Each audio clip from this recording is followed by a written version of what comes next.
Que a paz de Jesus permaneça em nossas mentes e corações, hoje e sempre, no momento em que meu pequeno coração agradece a todos os queridos companheiros que lembraram de nosso nome, para partilhar com alegria e carinho este momento tão especial no movimento espírita desta região querida de todos nós.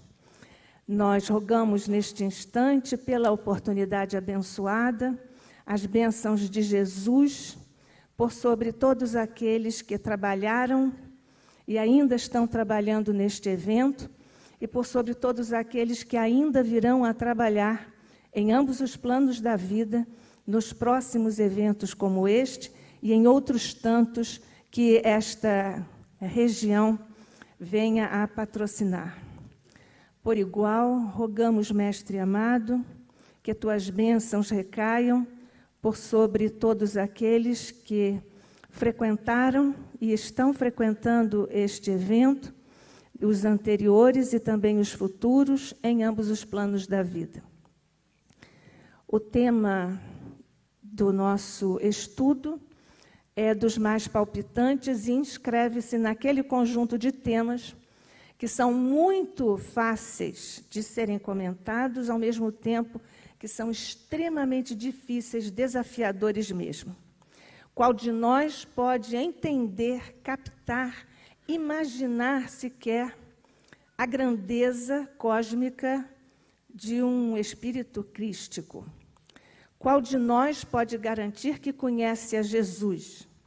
Esta é uma questão desafiadora que, não obstante, plenifica o nosso coração, nos consola, nos estimula, nos fortalece nos enfrentamentos de nossas caminhadas.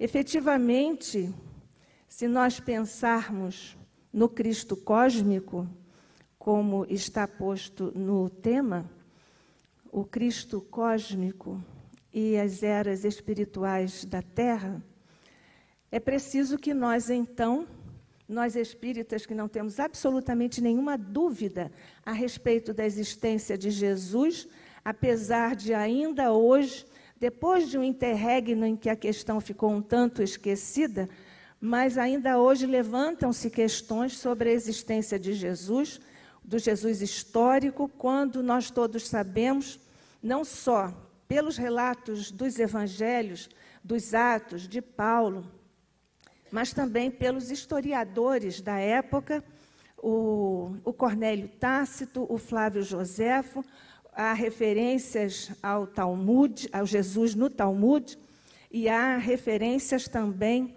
no mundo islâmico, que tem duas categorias de profetas, os maiores e os menores, e Jesus está inscrito por esse mesmo conceito islâmico digamos assim, no pódio dos profetas maiores. E os judeus consideram Jesus um bom judeu. Essas são inscrições, esses são depoimentos que absolutamente não têm nenhuma característica que possa ser, por nós ou por outros, questionada. Mas, além disso, nós firmamos as nossas convicções, a nossa fé, que se torna cada vez mais robusta quando nós lembramos dessa figura alta e nobre que nos felicitou o planeta em seus dias de grandes desafios, como são dias de grandes desafios estes que nós estamos vivendo atualmente, não obstante termos sido alertados pelo próprio Jesus, faz 2 milênios, de que, chegados os tempos, haveria ranger de dentes. Nós também estamos verificando essa assertiva de Jesus e, mais uma vez, nós temos uma evidência da sua existência. Como um espírito crístico, nós sabemos, por informações espirituais, que Jesus recebeu uma outorga divina, no sentido de que ele seria o governador do planeta, um planeta Terra, e, portanto, ele, na companhia de outros engenheiros siderais, espíritos superiores, modelaram com suas divinizadas mãos este planeta qual berço planetário para todos nós, aqui enfrentarmos as nossas situações e as veredas dos nossos caminhos evolutivos. E nesse esforço sagrado da evolução, Jesus se mantém junto de nós, lançando seu olhar compassivo, generoso, misericordioso, por sobre todos nós que somos tutelados de seu amor. Portanto, nesta fase, quando ele estava modelando este nosso berço planetário, havia desafios, a grande massa com 2.000 graus de temperatura, e foram então modelados os primeiros cenários para que aqui se implantasse a vida organizada em nosso planeta. Algumas vezes com formas um tanto tortuosas que logo desapareceram por tratarem-se de experimentos. Logo após, nesse curso, sob a égide do amor e da inteligência de Jesus, firmaram-se aqui algumas comunidades, desde a época em que aqui compareceram e estão registradas na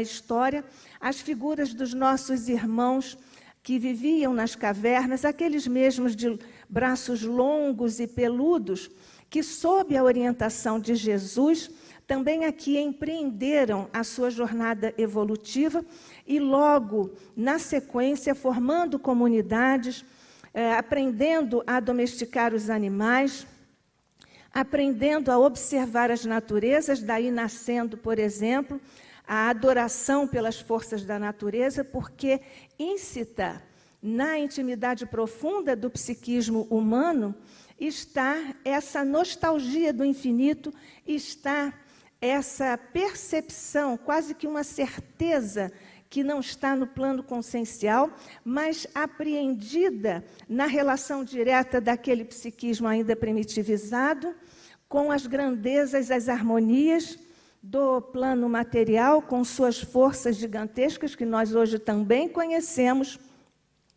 e que estão aí postas e foram associadas por aquelas mentes mais ainda primitivizadas, como forças da natureza, e então que foram endeusadas, e assim, subsequentemente, criou-se naquilo que o filósofo francês Georges Gusdorff chamou de consciência mítica, exatamente por essa postura daquelas criaturas diante da realidade maiúscula de forças possantes da natureza diante dos homens que se sentiam, evidentemente, como nós também nos sentimos, ainda muito apequenados ou sempre apequenados diante da grandeza da criação divina, aqui assinada pelas mãos de Jesus.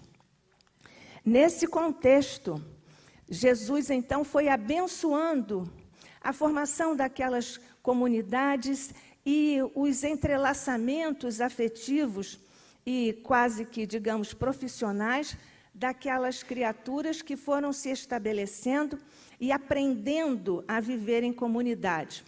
Essa fase, os livros de história, de arqueologia, nos falam daquelas fases, daqueles períodos, da pedra lascada, da pedra polida, do bronze, do cobre, do ferro.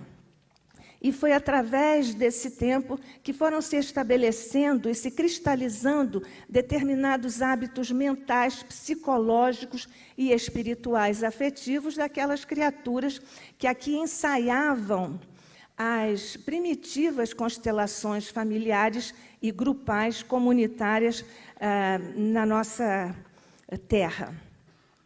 Efetivamente, então, nessa transição, Jesus estava a postos, abençoando todos aqueles movimentos e conseguiu ir fazendo com que nós, até nos ajudando assim, conseguiu ir fazendo com que nós pudéssemos, como estamos agora visitando estas questões, pudéssemos ir avaliando ou acompanhando esse fascinante trânsito da criatura humana, sobretudo do psiquismo profundo humano na Terra em sua evolução. Porque, na verdade, segundo nos colocaram aqui no título, que nos foi solicitado como estudo, são as eras espirituais da Terra que devem ser realçadas aqui sob a orientação, a supervisão e a direção do Cristo da Terra, o Cristo cósmico. Nessa sequência, então, nós vemos que foi a criatura seguindo através do direcionamento e aprofundamento e extensão dessas relações para com a natureza, para com o outro, para com os grupos, até o ano de 476, quando se deu a queda do Império Romano. Esta é uma data interessante para nós pensarmos, porque até lá aconteceram muitas coisas. Da consciência mítica daquele homem primitivo, ocorreu o esplendor daquelas mentes privilegiadas da Grécia clássica, não só com os pré-socráticos, que naturalmente prenunciaram a chegada daquele trio de verdadeiras máquinas pensantes que vieram de outros páramos evolutivos para trazerem e lançarem aqui as ideias seminais, as sementes da civilização ocidental. E, neste contexto, nós precisamos saudar os pré-socráticos, em cujas obras estão todas as questões que a humanidade levou todos estes séculos para ir desdobrando, e é por isso que nós, às vezes, falamos do átomo de Leucipo e falamos de outros tantos, mas, sobretudo, nós falamos da figura exponencial de Sócrates. Esse filósofo, este educador magno da humanidade, o pai da ciência na Terra, porque é o pai do método na Terra, porque ele é o pai do conceito na Terra. Se ele, mediante a sua metodologia da maiêutica. Nós todos sabemos que Sócrates é um apaixonado por perguntar, mas as perguntas certas, dosadas e desdobradas a partir das respostas de seu interlocutor, com todo o respeito a ele, para que, assim, pudesse emergir da profundidade daquela criatura que é o interlocutor, a verdade que traz por força de sua bagagem encarnatória. Sócrates trabalhava essas questões em vários diálogos redigidos por Platão e por Xenofonte, estão estas questões postas. Então, por isso é que Sócrates é o pai do método, não só do método didático, mas do método científico, porque ele estabeleceu ou criou uma fórmula de nós descobrirmos ou formularmos o conceito. E sem conceito não se faz filosofia e não se faz ciência na Terra. Mas ele, além disso, é também o pai do monismo na Terra, do Deus único. Então, Sócrates é essa figura exponencial que, junto com Platão e Aristóteles, assumiram esta posição lapidar numa espécie de panteão próprio para eles, trazerem, como trouxeram aqui, essas sementes seminais, tudo isso sob o olhar de Jesus. Terão esses espíritos comparecido ao plano terrestre, assim, por acaso? Todos os espíritos que trouxeram as grandes sementes e marcaram os grandes períodos para levantar a humanidade, as eras do Espírito, ou do avanço do Espírito, ajudado naturalmente por essas outras mentes, esses outros espíritos que aqui compareceram, será que eles chegaram aqui por acaso? Resolveram, assim, descer lá dos planetas mais evoluídos de onde vieram?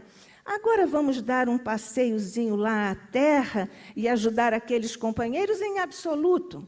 Nós sabemos, sobretudo pela obra de André Luiz, que até os nossos irmãos menos felizes, mas com a inteligência desenvolvida, Há um planejamento rigoroso no plano espiritual. Os nossos mentores fazem, evidentemente, planejamentos rigorosos.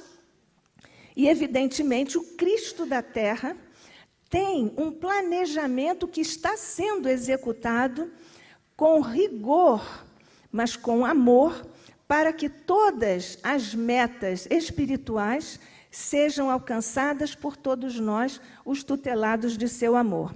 É por isso, então, que o grande marco, o marco inicial desse momento do alavancamento do Espírito na Terra com essas criaturas, porque transitando da consciência mística, atravessaram, instituíram, então, o reino da razão, a racionalidade, para que todas as coisas, inclusive aquelas da consciência mítica, pudessem ser agora estudadas, aprofundadas e numa aproximação do psiquismo através dos métodos ou dos rigores do pensamento racional. Essas conquistas são absolutamente especiais para o desenvolvimento da civilização na Terra. Neste espaço, nós temos o Império Romano, porque também aprenderam quando as comunidades foram se estabelecendo.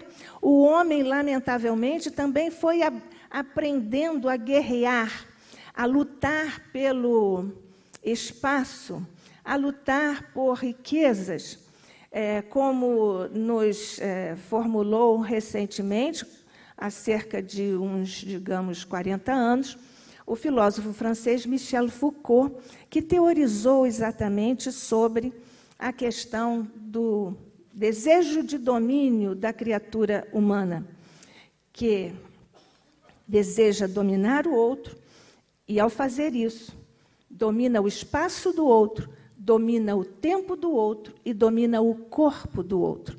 Ele estudou isso e deu exemplos dos quartéis, dos hospitais, das prisões e das escolas. Nesse momento em que o homem começa a se situar e na linguagem do seu estar no mundo comunitário, o homem também aprendeu a guerrear e foi conquistando e chegou às grandezas do Império Romano, cuja asa que representa o Império Romano, da grande águia, tinha a possibilidade, simbolicamente, mas tinha a possibilidade de voar com toda a sua envergadura de asas por dias e dias sem que vencesse todos os limites do Império Romano. Foi um grande momento e havia uma expectativa divina, sobretudo, uma expectativa de Jesus, para que toda aquela organização frutificasse em benefício da humanidade. Nosso querido mentor Emmanuel nos diz que aquela oportunidade especialíssima foi perdida pelo Império Romano por causa da vaidade e por causa da corrupção que corroeu todas as entranhas do Império Romano.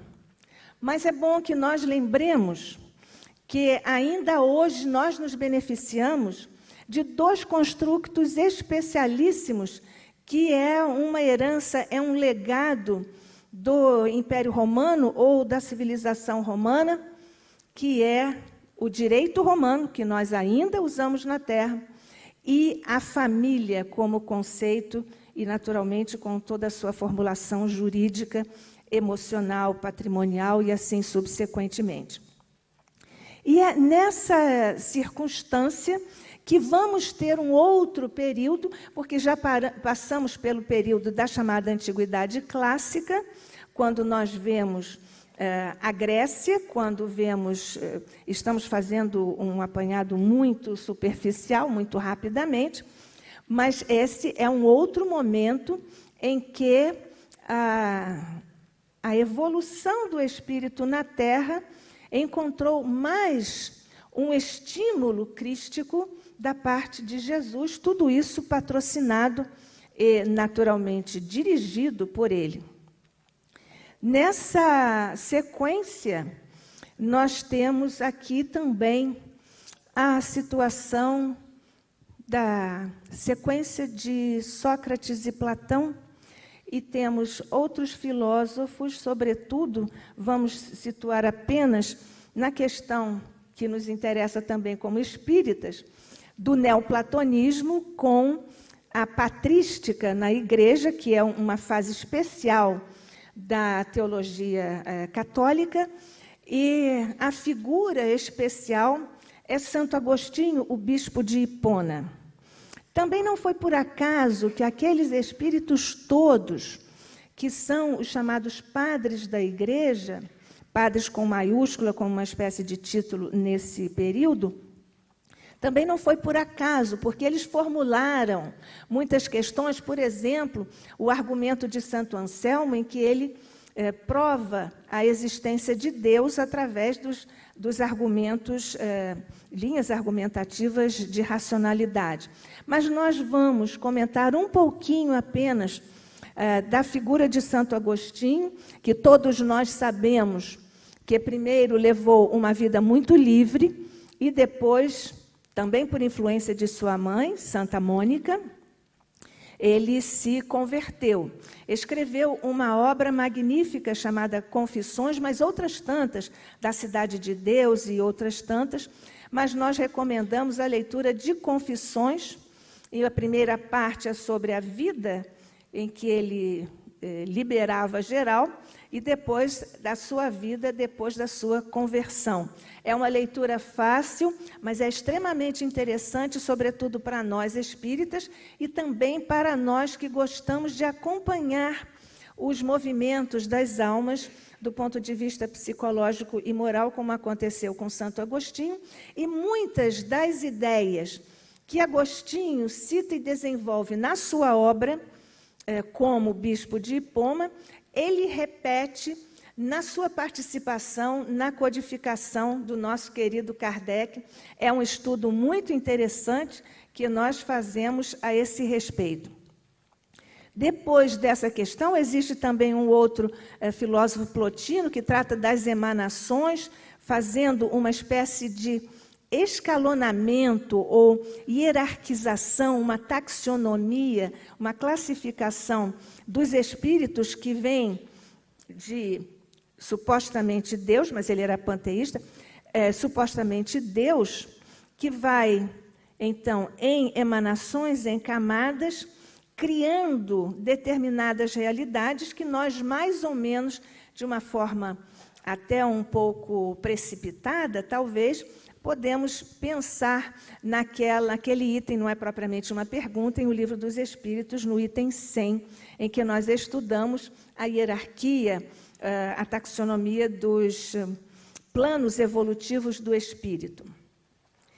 Seguindo esse caminho, nós estamos agora chegando à queda de Constantinopla, em 1453, e aí nós temos um outro grande marco, quando Jesus propiciou que, com a invasão, que também não foi tão amigável, mas com a invasão, isso corre por nossa responsabilidade, a miscigenação, o entrelaçamento de culturas, de visões de mundo, que é uma coisa tão cara e que hoje, ainda hoje, nós lutamos na face da Terra para desenvolver como um conceito de fraternidade no mundo e de respeito à diversidade, de respeito ao outro. Essas são marcas dos pilares doutrinários que nós seguimos. Então, nessa circunstância, nós temos vários outros desdobramentos, mas vamos avançar um pouquinho até 1789, com, todos nós sabemos, com o marco da Revolução Francesa, que trouxe aqueles 3 grandes valores para a humanidade viver na sua interação, no seu estar no mundo, que são, naturalmente, todos nós conhecemos, a liberdade, a fraternidade, esses valores superiores do espírito que, lamentavelmente, também foram lançados ao chão com o sangue dos idealistas que foram guilhotinados. E, como nós sabemos, a guilhotina, como a forca e todos os outros métodos que o homem tem usado para exterminar aquele de cujas ideias ele discorda, mas as ideias não morrem.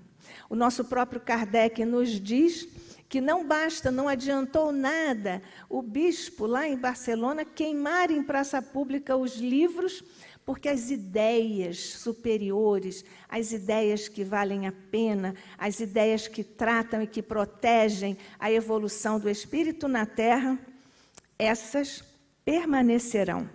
Então, e também eles reencarnam. Mas por justiça aqui, já que comentamos, ainda que muito brevemente, o bispo lá de Barcelona, que promoveu o chamado Auto de Fé de Barcelona, que foi um ponto de não-luz na caminhada do homem, do espírito na Terra, mas ele chegou à mesa mediúnica e pediu perdão a Kardec, como nós todos sabemos que ele aconteceu. Então, neste momento, ergueu-se também, aí mais uma vez, a humanidade. Estamos, então, passando muito rapidamente, porque já estamos aqui no século XIX, quando houve um verdadeiro renascimento das ideias do espírito humano na Terra. Mas isto não aconteceu só no século XIX. Sabemos que a humanidade não dá saltos, natura não face de saltos, mas isso vem desde Aristóteles. E então, como não dá saltos, não foi só no século XIX que todas aquelas coisas emergiram. Fundamentalmente, este caminho vem desde Sócrates, mas nós estamos aqui agora tentando buscar uma aproximação desse momento grandioso, porque soara no infinito, o grande momento de se consubstanciar a promessa de Jesus à humanidade terrena. Eu rogarei ao Pai e pedirei ao Pai que vos envie um outro Consolador. E então, nesta conjuntura, era preciso que o psiquismo na Terra, que a inteligência da Terra, que a ciência e a filosofia na Terra estivessem preparadas. Este momento de preparação começou no século XVII, que já foi uma reação ao período da Idade Média, quando, na Idade Média, nós temos as figuras, que já citamos, dos padres da Igreja, e de São Tomás de Aquino. Mas, nessa época, a teologia e a filosofia eram uma coisa única, uma coisa só. Era preciso, então, que se voltasse a inteligência e a razão do homem para si mesmo. E então deslocou-se o eixo das preocupações humanas para o céu, inclusive toda a arquitetura daquela época, com o gótico, espelha essa aspiração do homem de subir, de ir para o céu, que é uma questão da teologia católica. Mas então era preciso que a racionalidade reassumisse um valor um local, um valor de importância, porque tinha soado no infinito a hora da consubstanciação da promessa de Jesus na Terra. Foi por isso, então, que no século XVII compareceram ao cenário da Terra, na França, René Descartes, sim, aquele mesmo que todos nós sabemos, penso, logo existo. Mas não é fisicamente, é de uma outra questão de natureza metafísica. E seu discípulo Baruch Spinoza, que tem, apesar de ser panteísta, ele tem um conceito da moral geométrica que é a nossa formulação da lei de causa e efeito. Então, essas duas mentes, particularmente, respondem por este renascimento, digamos, ou este brotar da razão, em outros termos, em formulações filosóficas. Ao mesmo tempo, e não por curiosidade, não por acaso, enquanto no continente, na França, a razão se instalava dessa maneira, do outro lado, na Inglaterra, John Locke dizia que o conhecimento, a verdade, não vem só pela razão, como dizem Baruch Spinoza e René Descartes.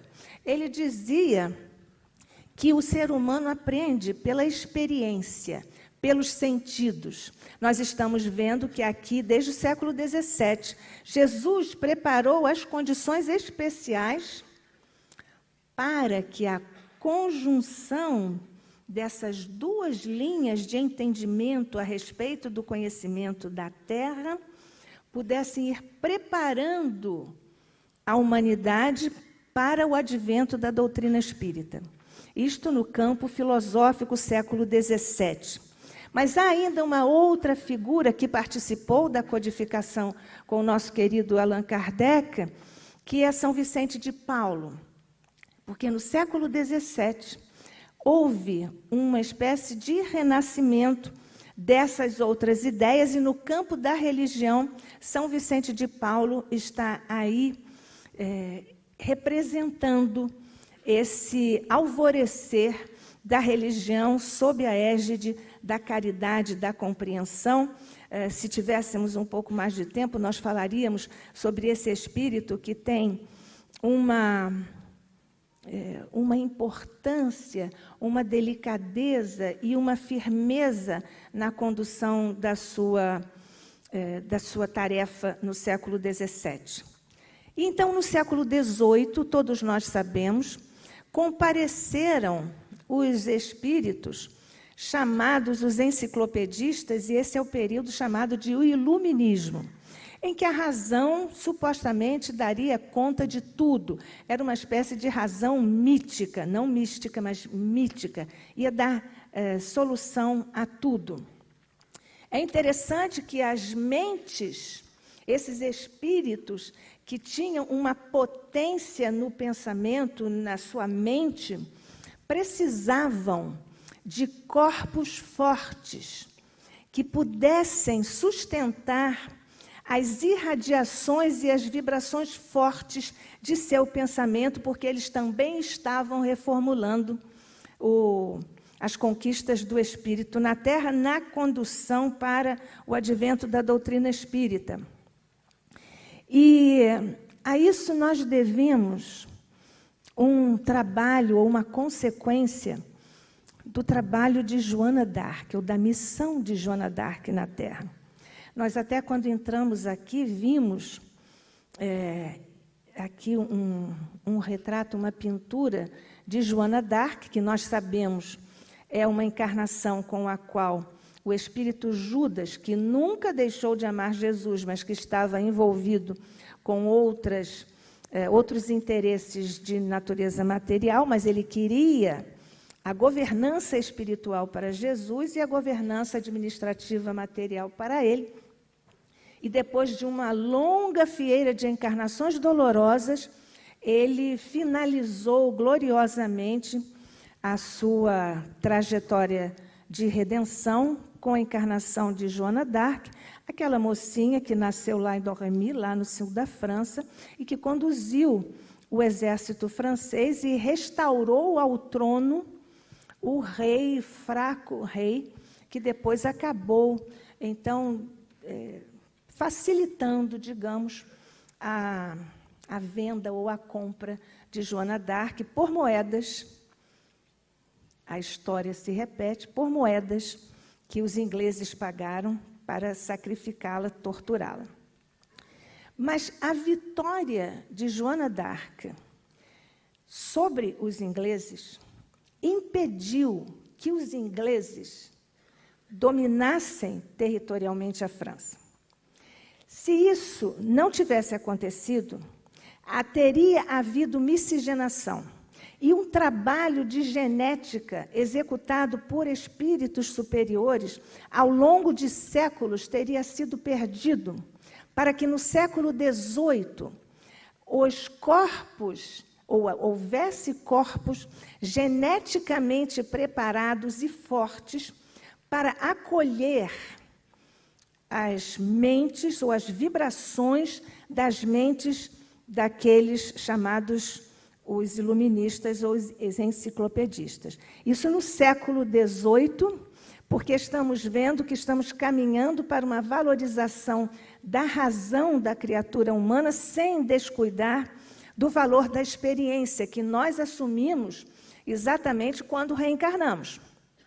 É por isso que não basta nós sabermos como se dão os mecanismos da encarnação, os mecanismos da lei de Deus aos quais todos nós estamos submetidos.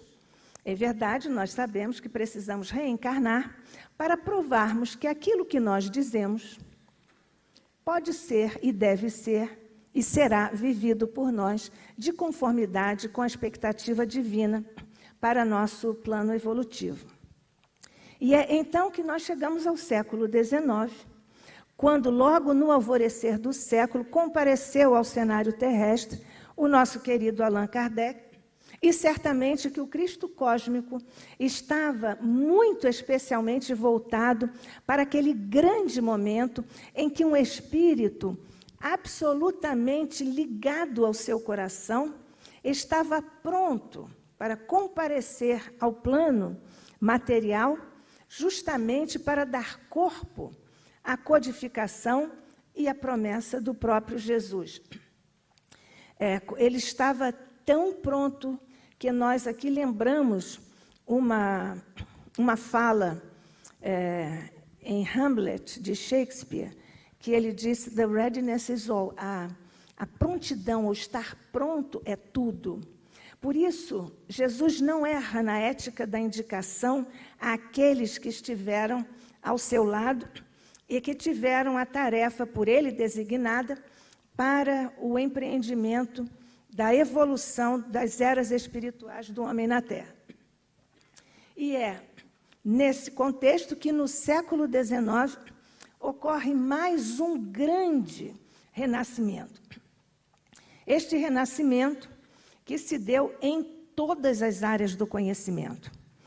Nós temos aí a invenção ou a inauguração de algumas áreas, como a fotografia, como a astronomia, como a estatística, a psicologia, o desdobramento e aprofundamento de outros tantos, sobretudo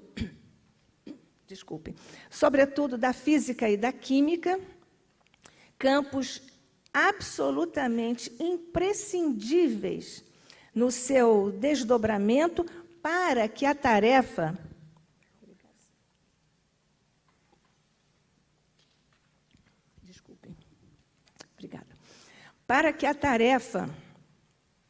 a eles designada pudesse ser terminada. Então, sobretudo nestas duas áreas, e nós vamos ver no alvorecer do século XIX, com Max Planck e com Mayer, sobretudo no início, e Max Planck no final do século, nós temos a preparação do que é a energia. Era preciso que a humanidade começasse a perceber a imponderabilidade das coisas, a invisibilidade das coisas como sendo manifestações de realidade. Hoje nós entendemos a realidade virtual com muita facilidade, mas naquela época era preciso que para a compreensão ou para a discussão da realidade do espírito houvesse uma compreensão do que era a energia, que começou com Maia, e também com o vapor, e aí nós temos o grande desenvolvimento com os trens, as máquinas a vapor, de um modo geral, e essa energia para que as mentes pudessem melhor captar a mensagem do Espiritismo baseada em uma realidade invisível. como é muito interessante, é primorosa a fascinação que tem o plano espiritual pelo planejamento minucioso. É exatamente nessa mesma época que, ao mesmo tempo que o homem, sobretudo com Flammarion, para emblematizarmos uma figura, com Flammarion, se abre para a astronomia, para a realidade macro, ao mesmo tempo que a humanidade desce ao micro com Louis Pasteur.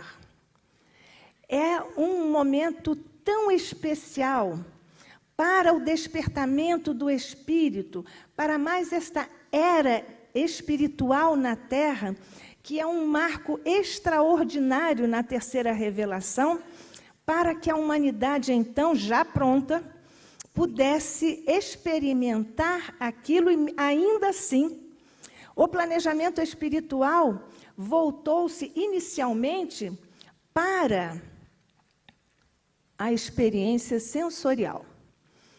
Lembrando Locke, lá no século XVII, aquele que disse: nós somos uma tábula rasa, um papel em branco, e tudo que nós vamos vivendo, nós vamos escrevendo. E assim nós escrevemos a nossa vida, claro, contrariando a nossa crença na reencarnação, ou a verdade da reencarnação, mas o plano espiritual, para impactar as criaturas, valeu-se do impacto sensorial.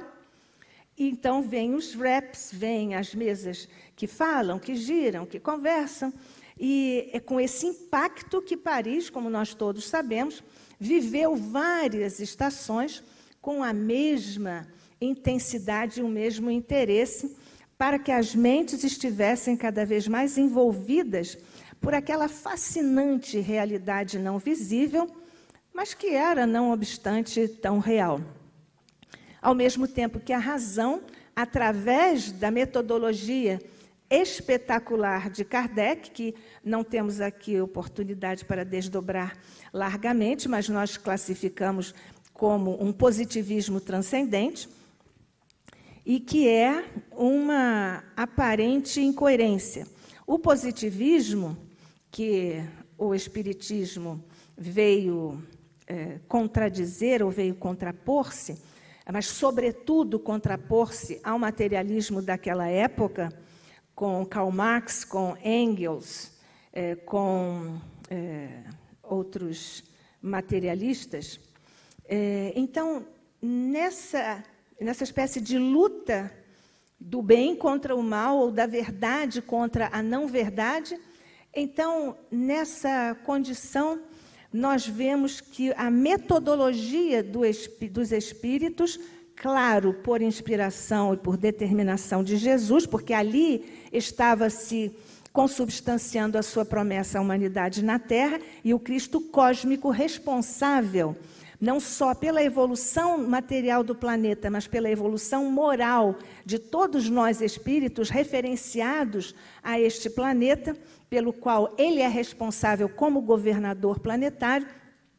Jesus estava atento e coordenando todos esses movimentos. E foram, então, nesta fase, neste momento, que compareceram ao cenário terrestre muitos espíritos em todas as áreas. Se nós observarmos a encarnação dos grandes músicos daquela época, desde a última década do século XVIII e avançando para a primeira metade do século XIX, a diferença de nascimento daqueles grandes músicos é de cerca de 8, 10 anos, exatamente porque eles tinham uma espécie de tarefa para fazer uma limpeza magnética da psicosfera de Paris, porque ali compareceria o grande codificador. Ao longo do tempo, os grandes missionários comparecem ao cenário terrestre, sempre coadjuvados com vários espíritos. Isto aconteceu com Buda, aconteceu com Sócrates, aconteceu com Francisco de Assis, aconteceu com Kardec.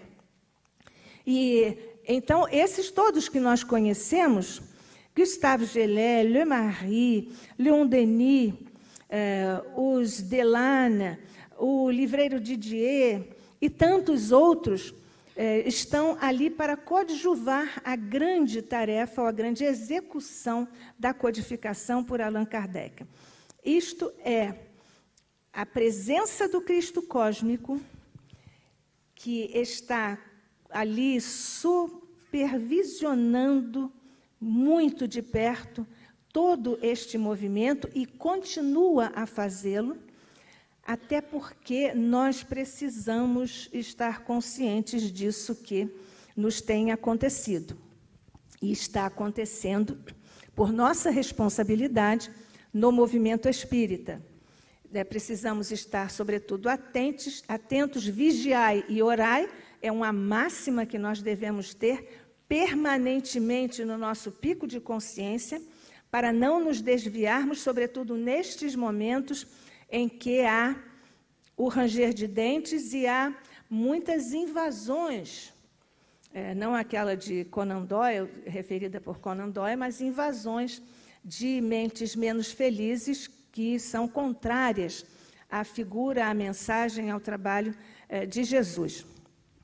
Então, esta é a grande tarefa do século XIX, e já que nós falamos de Leon Denis, o grande filósofo, poeta da doutrina espírita, nós precisamos, por justiça, também considerar que nesta grande, digamos, luta contra o materialismo, pontifica uma sensibilidade, uma inteligência extraordinária de Henri Bergson, mais para o último quartel do século, que é um pilar do espiritualismo no século, como um baluarte para contrapor-se ao materialismo, dentre outros esforços, até que nós podemos falar de espiritualismos no plural, nessa época, no século XIX, e por justiça também devemos dizer que o movimento católico foi muito forte e teve uma atuação muito expressiva na preservação do espiritualismo, que nunca, desde os pré-socráticos, nunca deixou de estar presente na Terra, mas entre o materialismo e o espiritualismo, as ideias viveram mais ou menos ao longo dos séculos numa espécie de gangorra. Ora, um estava mais alto, como na Idade Média, o espiritualismo, e no século XIX o materialismo, mas encontrou essa resistência decidida e valorosa desses espíritos, e citamos Henri Bergson nesse contexto. Então, chegamos ao século XXI, ou ao século XX, que teve a tarefa de desdobrar a codificação com as obras, através de Chico Xavier, trazidas sob a coordenação de Jesus para a humanidade, nos desdobramentos, a obra de André Luiz e outras tantas, de outros espíritos que vieram desdobrar em emanações crescentes, sucessivas, as informações da doutrina espírita nas suas obras básicas. É fundamental que nós nos demos conta de que a nossa tarefa é referenciada a Jesus e Kardec. Depois, a Jesus e a Kardec. E depois, a Jesus e a Kardec. Estudar a doutrina espírita é aquela segunda máxima. Espíritas amai-vos, espíritas instruí-vos. Nós nos instruímos no espiritismo estudando Kardec. Nós ouvimos os nossos companheiros fazendo palestras, nós lemos os seus escritos, todos valorosos, mas tudo isso que nós dizemos, isso que estamos agora muito modestamente fazendo, ou quando escrevemos, tudo que nós fazemos é espiritismo de segunda mão. Nós não devemos nos concentrar no espiritismo de segunda mão, ou seja, em nós mesmos. Nós precisamos nos concentrar em Kardec. Essa é uma advertência que nós devemos guardar para nós mesmos, porque nós nos perderemos se nós seguirmos a segunda mão, às vezes se copiado da terceira mão. E assim, subsequentemente, nós devemos, é muito louvável que nós ouçamos as palestras todas dos nossos companheiros no YouTube, em toda parte. Porém, vamos estudar Kardec antes ou Kardec depois, para cristalizarmos o entendimento do companheiro e em nós mesmos com Kardec. Nesta situação, então, o século XX teve essa extraordinária penetração e divulgação do Espiritismo no mundo, e no século XXI é o grande momento de nós espíritas, ou de um movimento espírita, provar que, além de estudar e de falar sobre Espiritismo, está vivendo o Espiritismo no ranger de dentes que nós temos. E Jesus, o Cristo cósmico, continua atento. Neste particular, de que Jesus nós estamos falando? Ou o tempo todo nós falamos? De que Jesus nós espíritas falamos? Como hoje ainda estão questionando o Jesus histórico, mas historicamente há evidências concretas da sua existência, mas por que nós nos debruçamos sobre o Cristo histórico? Porque o Cristo histórico está numa instância do ser humano, como nós, na instância sensorial, ou seja, dos sentidos, da experiência.